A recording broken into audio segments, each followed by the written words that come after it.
खाटू श्याम कथा। भारत काल में लगभग 5,500 वर्ष पहले एक महान आत्मा का अवतरण हुआ जिसे हम भीम पौत्र बर्बरीक के नाम से जानते हैं। महिसागर संगम स्थित गुप्त क्षेत्र में नवदुर्गाओं की सात्विक और निष्काम तपस्या कर बर्बरीक ने दिव्य बल और 3 तीर व धनुष प्राप्त किए। कुछ वर्ष उपरांत कुरुक्षेत्र में उपलब्ध नामक स्थान पर युद्ध के लिए कौरव और पांडवों की सेनाएं एकत्रित हुई। युद्ध का शंखनाद होने ही वाला था कि ये वृतांत बर्बरीक को ज्ञात हुआ और उन्होंने माता का आशीर्वाद ले युद्धभूमि की तरफ प्रस्थान किया। उनका इरादा था कि युद्ध में जो भी हारेगा उसकी सहायता करूंगा। भगवान श्री कृष्ण को जब यह वृतांत ज्ञात हुआ तो उन्होंने सोचा कि ऐसी स्थिति में युद्ध कभी समाप्त नहीं होने वाला।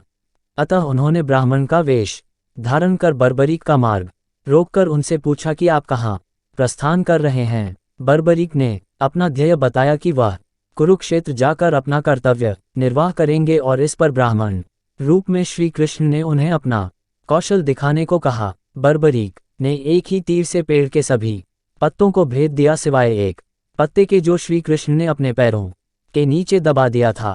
बर्बरीक ने ब्राह्मण रूपी श्री कृष्ण से प्रार्थना की कि वह अपना पैर पत्ते के ऊपर से हटाए वरन आपका पैर घायल हो सकता है। श्री कृष्ण ने अपना पैर हटा लिया व बर्बरीक से एक वरदान मांगा।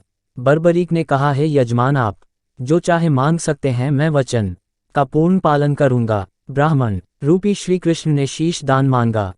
ये सुनकर बर्बरीक तनिक भी विचलित नहीं हुए, परंतु उन्होंने श्री कृष्ण को अपने वास्तविक रूप में दर्शन देने की बात की, क्योंकि कोई भी साधारण व्यक्ति ये दान नहीं मांग सकता। तब श्री कृष्ण अपने वास्तविक रूप में प्रकट हुए।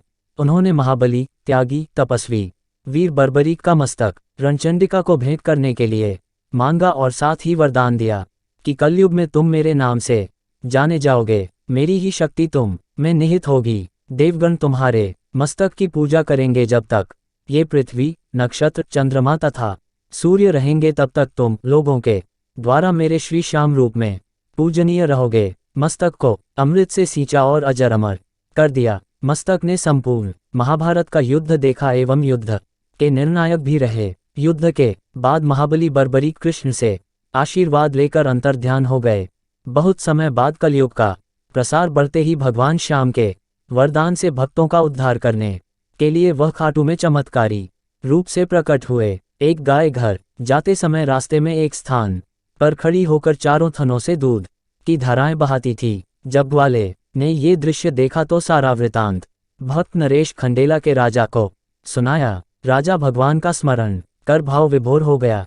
स्वप्न में भगवान श्री श्यामदेव ने प्रकट होकर कहा, मैं श्यामदेव हूँ, जिस स्थान पर गाय के थन से दूध निकलता है वहां मेरा शालिग्राम शिलारूप विग्रह है। खुदाई करके विधि विधान से प्रतिष्ठित करवा दो। मेरे इस शिला विग्रह को पूजने जो खाटू आएंगे उनका सब प्रकार से कल्याण होगा।